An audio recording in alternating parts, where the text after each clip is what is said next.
Nós estamos estudando o Evangelho de João. Queria recapitular um pouquinho o que nós já vimos para darmos continuidade. Nós vimos que Cristo é o Verbo, Jesus é o Verbo, é o Deus que se fez homem, como nós cantamos aqui. Ele se esvaziou, ele deixou a sua glória e tomou a forma de um homem, porque Deus havia determinado que seria assim a salvação daqueles que seriam por ele escolhidos. E ele se esvaziou, sendo Deus, Criador do universo, todo-poderoso. Ele tomou a forma de um homem e veio até nós.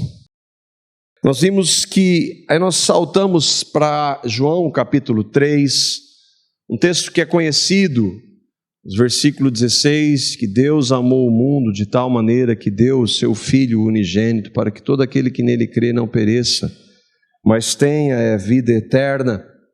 E nós vimos que o texto continua, que Deus enviou o seu Filho não para condenar, mas para salvar.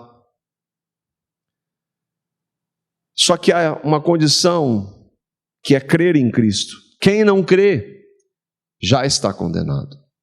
E nós vimos ali o amor de Deus, nós vimos a graça e a misericórdia de Deus, dando o seu Filho por pecadores. Mas nós vemos também a justiça, como Deus é santo, Ele não pode aceitar o homem no pecado, por isso Cristo veio. Ele é justo, Ele deve punir o pecado, e Ele tem ira contra o pecado. Nós vimos também que Cristo é a luz do mundo, e ali é uma figura clara, mostrando que o mundo está em trevas, que nós estávamos em trevas, e se não fosse a luz ter se manifestado na pessoa de Jesus para nos salvar, nós continuaríamos em trevas e trevas eternas. Mas Jesus veio como a luz do mundo para nos dar uma nova vida. Nós vimos que João fala, descrevendo esse verbo que se fez carne, e que todo aquele que o recebe, Deus deu-lhes o poder de serem feitos filhos de Deus.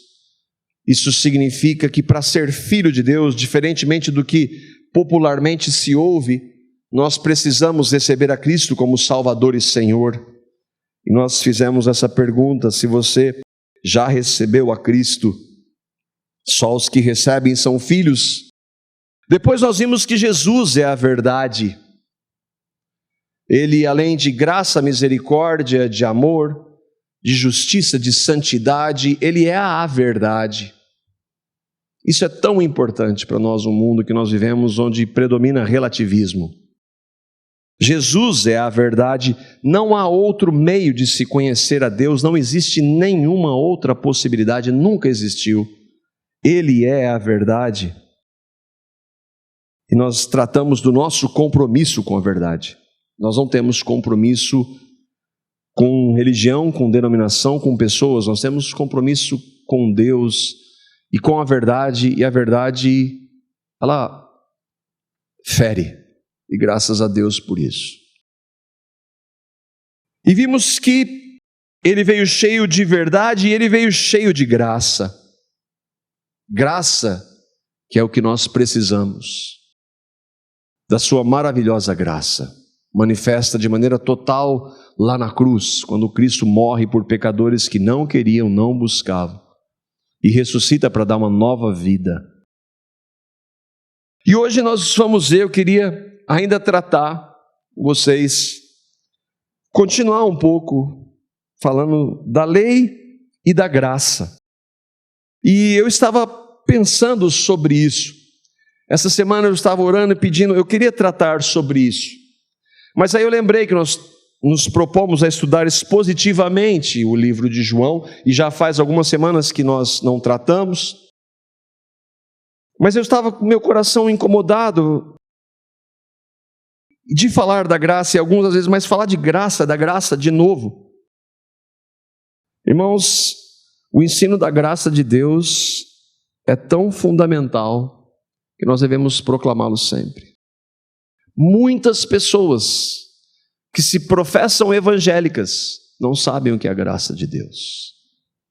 E nós precisamos bater e pregar literalmente em cima da graça de Deus. Por quê? Por que a ênfase na graça? Primeiro, porque sempre vai haver ímpios no meio da igreja. Na igreja de Cristo, o que é a igreja? Nós já falamos algumas vezes, isso aqui não é igreja. Isso aqui é um local onde a igreja se reúne. A igreja são todos aqueles que creem em Cristo e que deixaram de ser ímpios e passaram a ser filhos de Deus pelos méritos de Cristo. Na igreja de Cristo, no corpo de Cristo, não há ímpios, mas onde a igreja se reúne há. Eu gostaria de ter certeza de que todos vocês aqui têm uma experiência genuína de novo nascimento com Cristo. Mas sempre houve ímpios no meio da igreja. Então, para ímpios não adianta falar de ensino, tem que falar do evangelho, da centralidade de Cristo, porque quando creem na graça e em Cristo, aí Cristo transforma a vida. Mas não adianta falar para você parar de mentir, por exemplo, se você não nascer de novo, não vai mudar nada. Então, ímpios precisam ouvir o evangelho. O que é o evangelho? Nós somos pecadores, nascemos em pecado, não podemos mudar isso, nossa religião não serve para nada. Mas um dia Deus enviou o seu Filho, e lá na cruz Cristo levou os pecados daqueles que nele creem pela ação do Espírito Santo. Se você crê no que Cristo fez, você pelo Espírito Santo se arrepende dos seus pecados, confessa-os a Deus, pede perdão e recebe o sacrifício de Cristo de morte e ressurreição, crendo em sua morte e ressurreição com Ele. Isso é uma ação do Espírito pela fé, não tem como o homem convencer, mas quem crê tem certeza absoluta disso. Então você creu no Evangelho. Isso é o Evangelho, é o centro, é o poder de Deus, como Paulo diz em Romanos. Acontece que se hoje nós cremos, foi pela graça. Então a graça não é só para trazer ímpios à conversão, a graça nos mantém dentro desse evangelho que nos salvou eternamente. O evangelho e a graça de Deus, e nós precisamos ouvir da graça, que se nós não somos mais ímpios hoje, foi pela graça. E nós jamais podemos nos esquecer disso. E se hoje nós podemos ser ensinados a viver uma vida de santidade de acordo com a Escritura, essa capacitação para obedecer vem pela graça. Não vem pelo esforço, por mérito. Não é que Deus começou pela sua graça e agora, Senhor, pode deixar que daqui para frente o Senhor me salvou, eu sou grato pela sua salvação, pela graça, mas agora eu vou viver. Não, é a graça que continua me capacitando a viver. Por isso a ênfase na graça de Deus. Eu estava conversando com o irmão no feriado, nós tivemos um tempo juntos, e eu fiquei pensando às vezes como falta compromisso por parte de alguns aqui. Isso me entristece muito. Mas ao mesmo tempo que me entristece, eu lembro que se hoje pela graça eu tenho, é pela graça que eu tenho compromisso. Eu não sou melhor. Foi a graça de Deus que me moveu a isso. É a graça de Deus que me move a buscá-lo mais. E se eu não busco como eu deveria, a graça de Deus está ali sendo oferecida. E eu lembrei de 1 Coríntios, no capítulo 4, os versículos 6 a 7. Não canso de ler esse texto, e ele é para nós que cremos na graça. 1 Coríntios, capítulo 4, os versículos 6 e 7, Paulo está dizendo, dirigido pelo Espírito Santo, ele diz: e eu, irmãos, apliquei estas coisas por semelhança a mim e a Apolo, por amor de vós, para que em nós aprendais a não ir além do que está escrito, não vos ensoberbecendo a favor de um contra o outro, porque quem te faz diferente? E que tens tu que não tenhas recebido? E se o recebeste, por que te glorias, como se não houveras recebido? Marcos, se você hoje tem um pouco mais de compromisso comigo, por que você se gloria? Porque foi eu que fiz isso em você. E Paulo está dizendo, não se ensoberbeça, não ache que há algum mérito em você. Não é a graça de Deus que faz isso.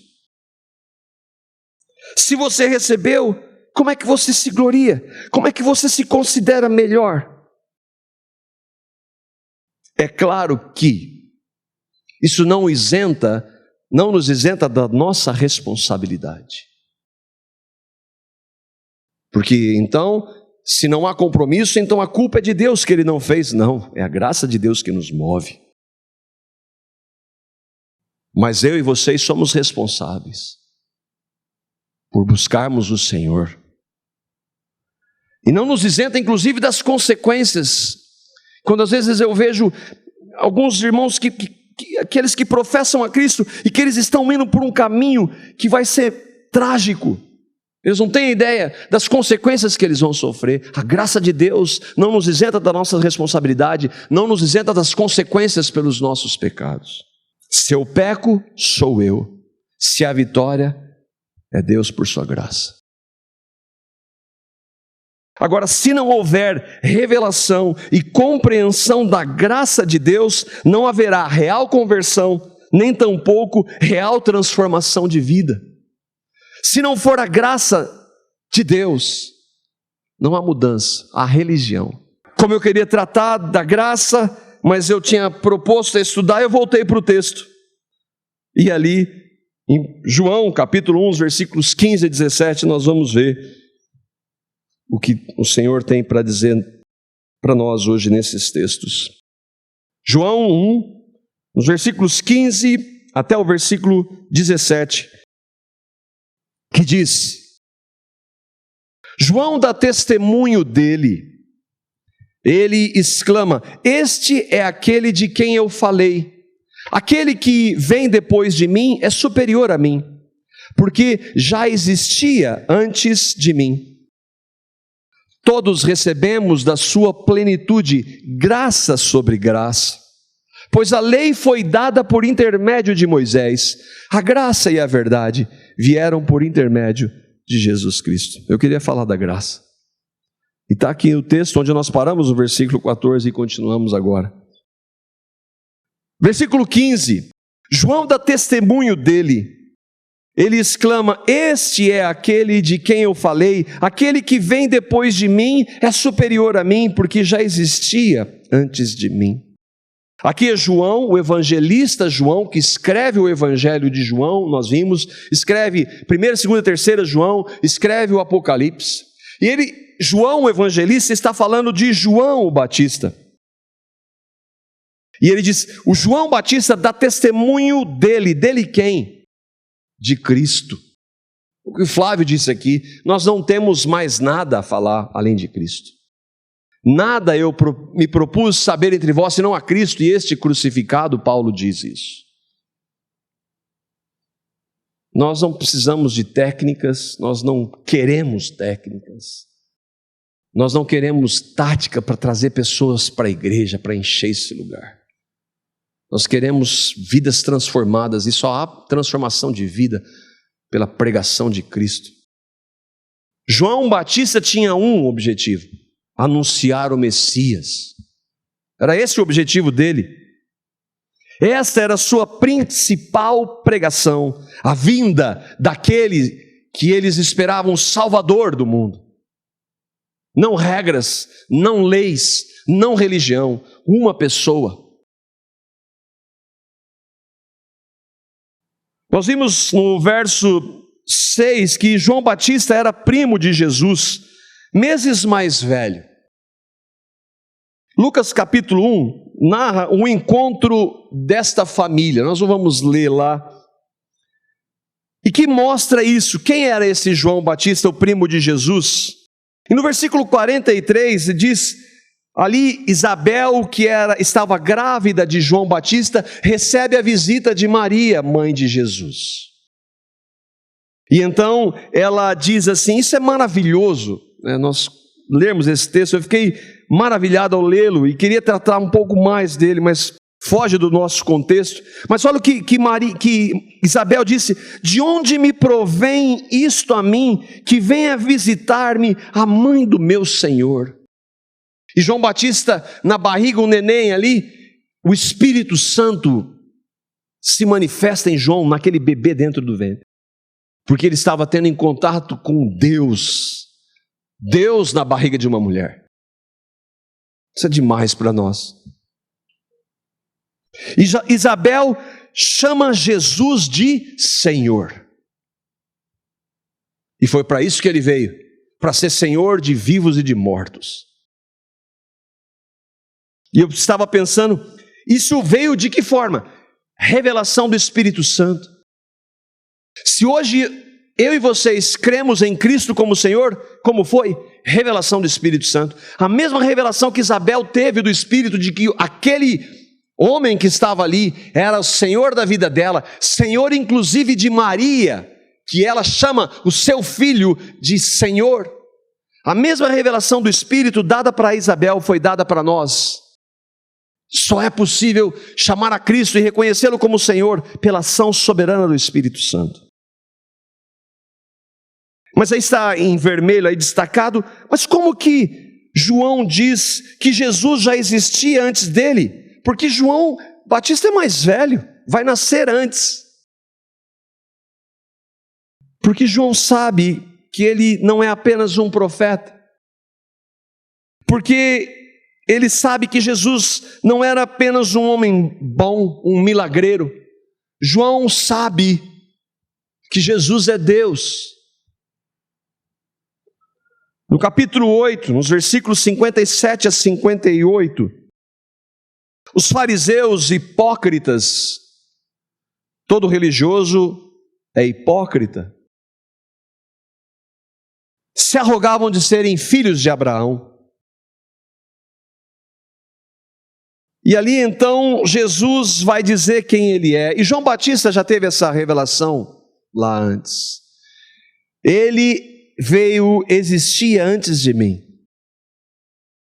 João capítulo 8, versículos 57 e 58.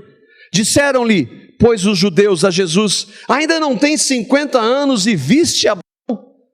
Os fariseus estavam falando, Jesus, você não tem nem 50 anos, você é um homem aí, como é que você viu Abraão, que viveu séculos antes? E a resposta de Jesus é maravilhosa. Disse-lhe Jesus, em verdade te digo, em verdade te digo, que antes de que Abraão existisse, eu sou. Ah, mas os fariseus ficaram bravos com isso, porque eles sabiam quem era o eu sou. Deus do universo, eu sou. E João está falando disso, por isso que ele existia antes de mim. Ele é o verbo que se fez carne. Ele é Deus. Por isso que comparar Jesus com qualquer outra coisa, líder, religião, não é impossível e é revoltante, pelo menos para mim. Quando Jesus diz, eu sou, os fariseus entenderam quem era o eu sou, e por isso quiseram matar Jesus. Versículo 16, voltando para o capítulo 1. João então continua dizendo, todos recebemos da sua plenitude graça sobre graça. Da plenitude, nele habita a plenitude da divindade. Quer conhecer Deus? Veja Jesus. Como Deus é? Deus é Jesus. Olhe para como ele agia, como ele tratava, o que ele fazia. Jesus é Deus. Isso é um pilar da genuína fé cristã. Ele não é um profeta, mais um profeta. Ele é o Filho de Deus, sim. Filho de Deus, Deus encarnado. E aqui, João está dizendo que nós recebemos da sua plenitude aqueles que conhecem a Cristo, porque quem não conhece leva-o para a cruz. Quem não conhece Deus vai esbofeteá-lo, vai cuspir em Deus. Foi o que eles fizeram. Quem não conhece Deus quer os benefícios de Deus, mas não Ele. Como muitos dos que foram curados e que depois abandonaram. E que Jesus fala para os seus discípulos: vocês não querem ir embora também? Falei: Senhor, só o Senhor tem as palavras da vida eterna, o Senhor é Deus. Para onde nós vamos?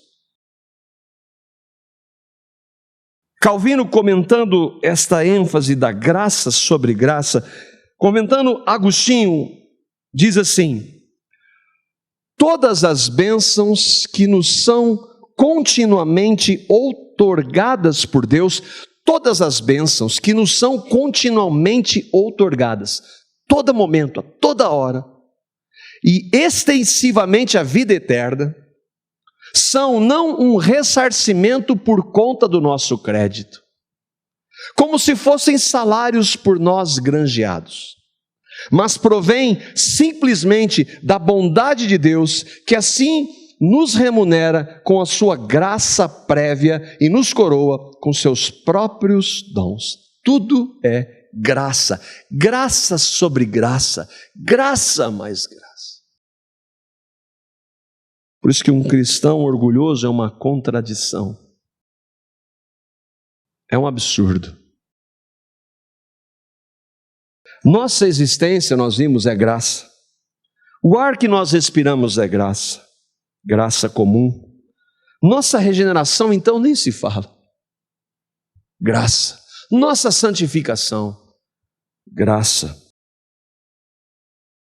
Pergunte a um cristão genuíno, irmão, como é que você conseguiu a vitória sobre esse pecado? Ah, eu orei muito, eu jejuei, eu fiz isso. Foi a graça. A um cristão genuíno, foi a graça. Qualquer vitória dada sobre nós é mérito exclusivo de Deus pela sua graça. Um dia nós seremos glorificados pela sua graça. Versículo 17. E aqui entra o título da nossa reflexão. Pois a lei foi dada por intermédio de Moisés. Primeira parte do versículo. O que João, o evangelista, quer dizer com isso? Essa é uma imagem que mostra Moisés com as tábuas da lei. E ali ele está descendo. Quanto tempo levou para desobedecer os mandamentos? Ele subir, receber os mandamentos e descer do monte. Esse é o tempo que nós levamos para obedecer a Deus, pelos méritos que nós temos. Deus deu a lei, João está falando que Deus deu a lei a Moisés aproximadamente 1000 anos antes de Cristo. A lei foi dada por intermédio de Moisés. Capítulo 20 de Êxodo, nós vemos ali, nos versículos 3 a 17, o resumo da lei nos 10 mandamentos. Quando é que o povo cumpriu os mandamentos? Quando que o povo cumpriu? Nunca. Nunca cumpriu. E aí então vem uma pergunta: Deus estabeleceu os mandamentos? Sim. Os mandamentos são dados por Ele? Sim. Para quê? Essa é uma pergunta fundamental para nós hoje. Para a igreja evangélica hoje. Por que que Deus deu os mandamentos? Primeiro, porque Deus deu a lei ou os mandamentos, porque ela reflete quem é Deus, reflete o caráter de Deus. A lei é santa, o mandamento santo, justo e bom. Romanos 7,12 diz: Se a lei é santa, o mandamento santo, justo e bom, ela reflete o caráter de um Deus que é bom. Marcos 10, 18, Salmos 143, 10. A lei que é boa, Deuteronômio 12, 28, Salmos 119, 68, Romanos 7, 12. Deus é santo, Isaías 63, Apocalipse 15, 4. A lei é santa, Números 15, 40, Romanos 7, 12. Deus é perfeito, 2 Samuel 22, 31, Salmo 18, 30, Mateus 5, 48. A lei é perfeita, Salmo 19, 7, Tiago 1, 25. Deus é espírito, João 4, 24. A lei é espiritual, Romanos 7, 14. Deus é reto, Deuteronômio 32, 4, Esdras 9, 15, Salmo 116, 5. A lei é reta, Deuteronômio 4, 8, Salmo 19, 7, Romanos 2, 26, 8 e 4. Deus é justo, Deuteronômio 32, 4, Salmo 25, 8, 10, Isaías 45, 21. A lei é justa, Provérbios 28, 4 e 5, Zacarias 7, 9, 12, Romanos 7, 12. A lei reflete Deus. Não há nenhum problema com a lei. E outra, a lei, se é de Deus, ela é boa. Se nós a obedecêssemos, nós só teríamos benefícios por isso. Se você não mentir, você vai ter benefícios por não fazer isso. Um dia, se mente, você sabe que ela te encontra. E nós podemos pensar de vários pontos. Se você não roubar, você vai ter benefícios. Se você não adulterar, você vai ter benefícios. A lei é boa. O mandamento santo, justo e bom, porque foi Deus quem deu. Só que ela tem uma outra função também, a lei. Ela define o que é pecado. Pecado é transgressão da lei. Pecado é desobediência à lei.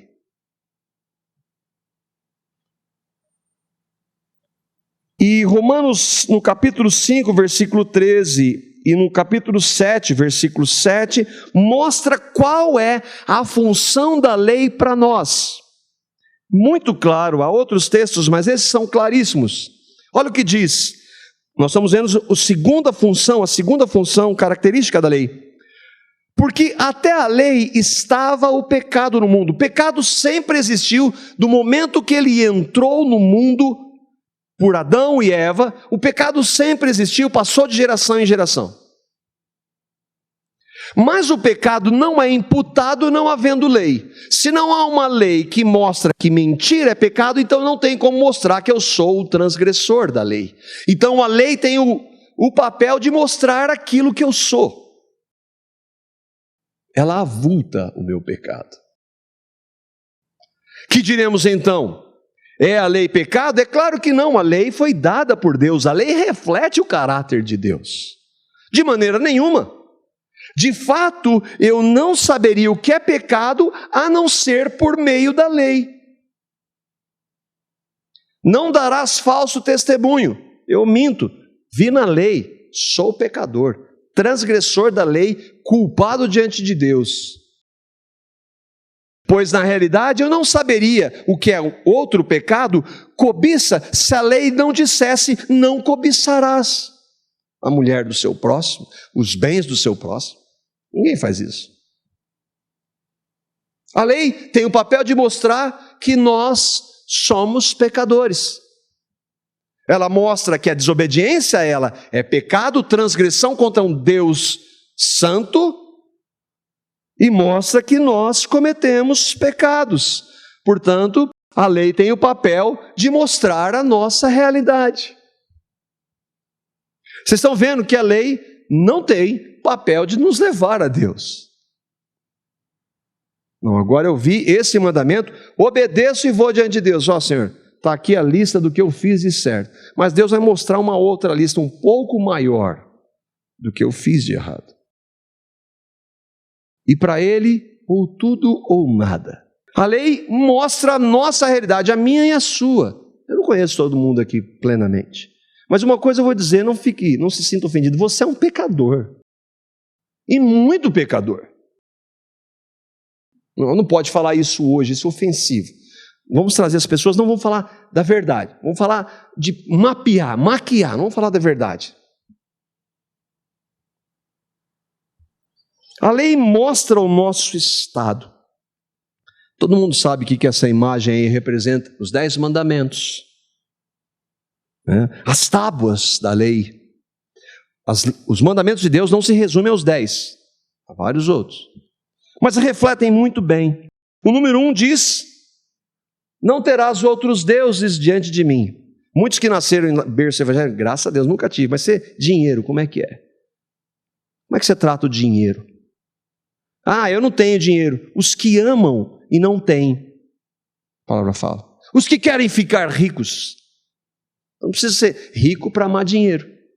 Amar dinheiro, Deus não pode servir a Deus e a mamão. Riquezas, dinheiro. Quantos de nós já não caímos nisso? O número 6. Vocês ouviram o que foi dito aos seus antepassados: não matarás. Estou livre desse. Mas Jesus vem, o Jesus da graça, ele vem e ele diz, a lei dizia isso, mas eu digo, se você disser para o seu irmão, seu inútil, é como se você fosse um assassino. Raca, inútil. Então, eu pelo menos já transgredi esses 2 aqui. O número 7, adultério. Nunca adulterei fisicamente. Mas Jesus, se você olhar com uma intenção impura, você cometeu adultério. O número 8, não precisa falar, sabe qual que é o número 8? Não dá falso testemunho. O que é isso? Mentira. Alguém aqui se habilita a dizer que nunca fez isso? Então eu falei de 4 mandamentos dos 10. Não é o nosso propósito aqui, mas e o quarto? O quarto é, lembra do dia do sábado. Isso aí não é para nós, não é nosso propósito tratar sobre isso. Existe um movimento hoje querendo trazer os judaizantes para o meio da graça de Deus, né? E a palavra fala, e nós vimos isso em Gálatas, que ninguém vos julgue pelo dia de festa, dia de sábado. Nós não temos nada a ver com isso mais. Mas alguém escreveu para mim falando sobre isso, sobre a importância da guarda do sábado para os cristãos, que é uma lei para nós, que devemos guardar o sábado. E aí eu escrevi para ela e eu fiz essa seguinte pergunta: quando você estiver diante de Cristo, um dia, todos nós estaremos, e Ele lhe perguntar, por que eu deveria deixar você passar a eternidade comigo? Para essa mulher que estava dizendo que nós temos que guardar o sábado. E Jesus estivesse diante de Jesus, o que você vai dizer para ela? Para Jesus, moça? E ela respondeu, respondendo a pergunta que você fez para minha irmã, eu vou dizer assim, fui sincera de coração e guardei todos os seus mandamentos. Guardou todos os seus mandamentos. Nós vimos aqui 4 que nós aqui não guardamos. E ela disse que guardou todos. Ela sabe do sábado, não sabe o que é evangelho. É sério ou não? Eu citei para ela alguns textos. Minha querida, leia Romanos. Pare de ouvir o seu líder, leia Romanos. Fala assim, Deus fala comigo, vá ler Romanos. Ninguém vai ser justificado diante de Deus pelas obras da lei, porque pela lei vem o pleno conhecimento de que nós somos pecadores. Esse é o papel da lei. Isso é base. Romanos capítulo 3, verso 23. Para alguém que diz que guardou todos os seus mandamentos, a palavra diz, todos pecaram. Todos, absolutamente todos pecaram. E com isso estão separados de Deus. Se morrerem nesse estado, vão para o inferno. Impopular. E daí? Tiago capítulo 2, 10. Esse texto é sensacional. Tiago capítulo 2, 10. Naqueles lá, alguém, talvez você tenha, naquele lá, Marco, um deles eu nunca pequei. Tiago 2, para você que às vezes tenta se justificar, como eu já tentei, porque qualquer que guardar toda a lei, mas tropeçar em um só ponto, tornou-se culpado de todos. Se tropeçou em um ponto, é culpado dos outros 10. Para Deus, ou é tudo ou é nada.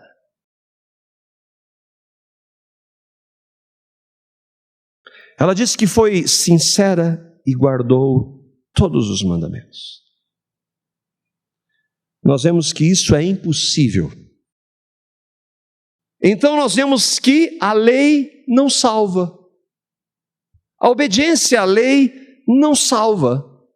A lei veio por intermédio de Moisés, mas nunca teve o propósito de salvar. Nunca na história da humanidade, um homem e uma mulher foram salvos por guardarem os mandamentos de Deus. Ninguém guarda a lei, porque nós nascemos em pecado. Cometemos inúmeros pecados. Gálatas, no capítulo 3, versículos 10 a 11, nós vimos isso nos estudos nas casas. Olha o que Paulo diz. Outra carta, acho que até indiquei Gálatas para ela também. Maravilhosa. Diz assim, para aqueles que tentam se justificar porque guardam os mandamentos: todos aqueles, pois, que são das obras da lei, estão debaixo de maldição. Porque está escrito: maldito todo aquele que não permanecer em todas as coisas que estão escritas no livro da lei para fazê-las. É evidente que pela lei ninguém será justificado diante de Deus, porque o justo viverá pela fé. Quer guardar a lei? Tem que guardar todas em todo momento. Não dá nem para você e eu pensarmos isso, porque nós já tropeçamos em todos eles. Puxa, Paulo, mas que palavra dura, maldito. Maldito todo aquele que se baseia na lei.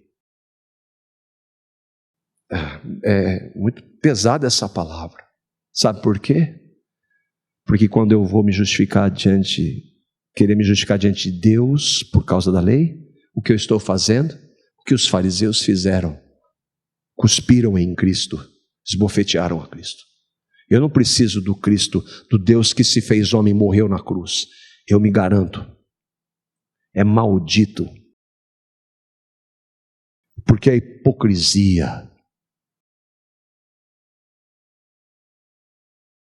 está debaixo da lei. Querer se justificar diante de Deus pela lei é rejeitar a Cristo. A lei veio então para mostrar que Deus é santo, que somos pecadores e que nesse estado estamos debaixo da ira de Deus. Isso deveria nos fazer tremer e temer. E então clamar: e agora? Porque esse é o nosso estado. E agora? A lei veio por intermédio de Moisés.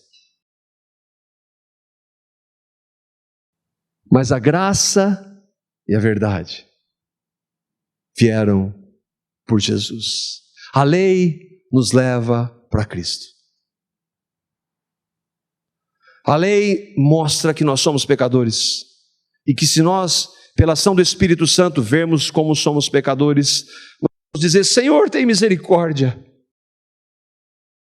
Quando Pedro prega pela primeira vez, e ele não foi politicamente correto, ele falou assim: vocês mataram Cristo. E ele falou: irmãos, o que faremos?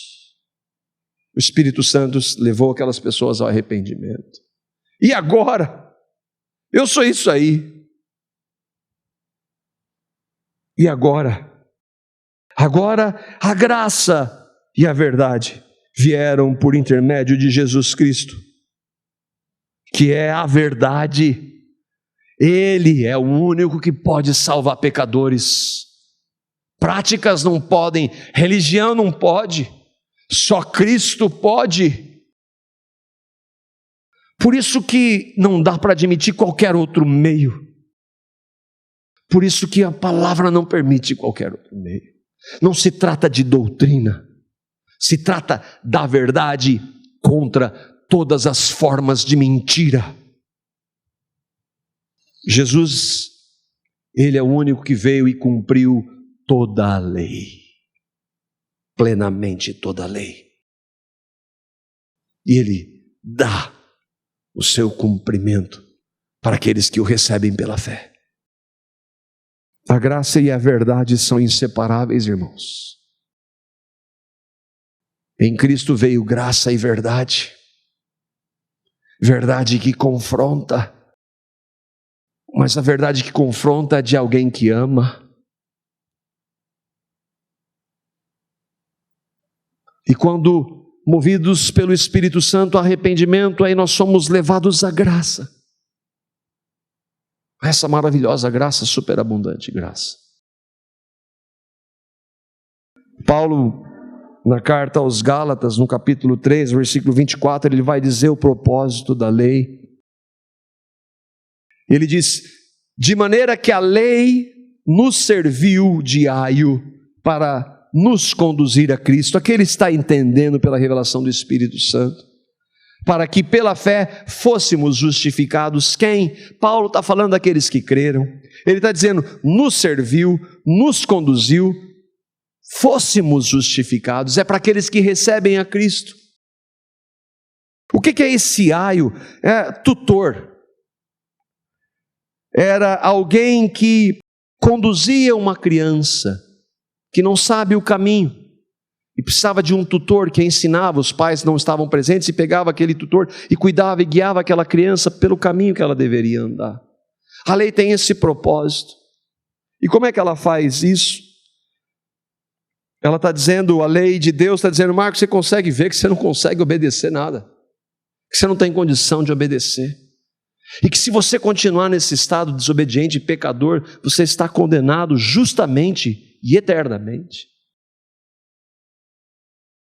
E pelo Espírito Santo eu posso dizer, é verdade, e agora? Agora essa lei mostra e aponta para aquele que lá na cruz cumpriu-a plenamente. E ele fez isso por você, de graça e por amor. Ele cumpriu toda a lei no seu lugar. E quando Deus Pai olha para você, Ele vê entre Deus Pai e você ao Filho dele que cumpriu plenamente. Isso é demais, irmãos. Às vezes, irmãos, eu falo aqui com ira de ver a mentira que eu ouvi. E às vezes eu me exalto. Os irmãos já falaram isso. Mas é uma indignação de ver tanta gente na mentira com o nome de evangelho e não prega isso. E pessoas indo para o inferno dentro da igreja evangélica porque não ouvem a verdade. É essa verdade que liberta. E a lei? A lei descreve o caráter de Deus. Cristo agora habita em mim. Ele vai me levar a viver para a honra e para a glória de Deus. De que forma? De acordo com a lei dele. Porque eu não consigo. Gálatas, capítulo 2, versículos 19 a 20. Paulo diz: porque eu pela lei estou morto para a lei, para viver para Deus. Eu não tenho condição de obedecer a partir de mim mesmo. Por isso eu já estou crucificado com Cristo. Morri. O velho homem está lá na cruz pregado. E agora vivo não mais eu, mas é Cristo que vive em mim. Deus vive em mim. E a vida que eu agora vivo nesse corpo aqui, nessa carne, nessa realidade, nesse mundo, eu não vivo com base em obediência à lei, eu vivo pela fé, o Filho de Deus, o qual me amou, esse mesmo se entregou por mim e que agora me capacita a viver para a honra e para a glória dele. Isso é evangelho.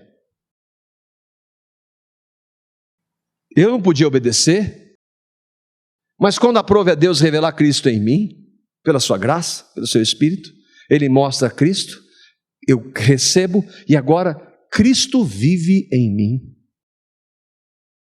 Quem me dá vitória sobre o pecado? Cristo vive em mim. E quando eu marco pecar, eu já fui salvo lá na cruz. Não há nada que possa negar, não há mais condenação para aqueles que estão em Cristo Jesus. Nunca mais. Eu recebo um e-mail toda semana de gente que, com medo de perder a salvação, por gente mentindo em nome de Cristo, e não pode ficar indignado com isso. Aqui tem gente que pensava assim. A começar por mim. Ixi, eu pequei, Deus, e agora eu vou para o inferno? Eu perdi a salvação. Não, meu filho, eu amei você com um amor eterno. Eu salvei você antes da fundação do mundo. Oh, Senhor.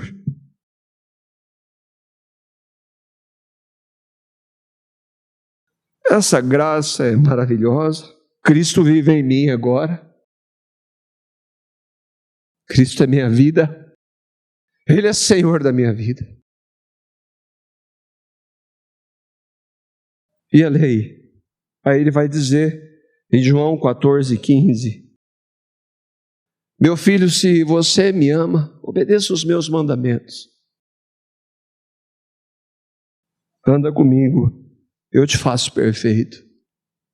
Eu capacito você. Que mandamento, Senhor? Meu filho, não minta mais. Deixa a mentira, fala a verdade um com o outro. Não roube, trabalhe. Não adultere, não cobice. Contente-se com o que você tem. Não saia da sua boca nenhuma palavra torpe. Eu habito em você, eu nunca falei nenhuma palavra torpe.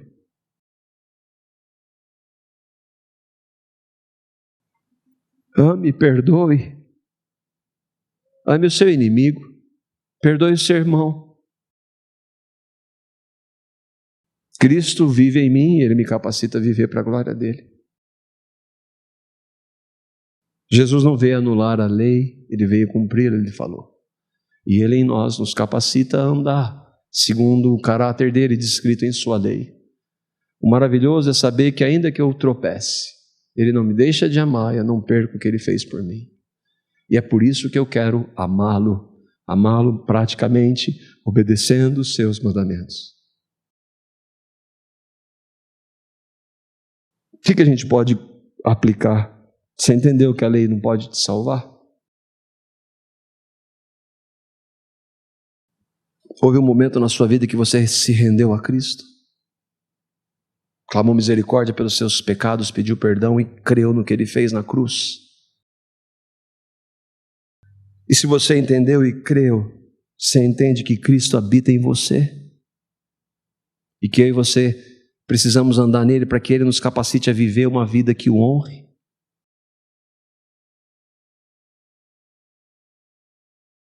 Você ama Cristo?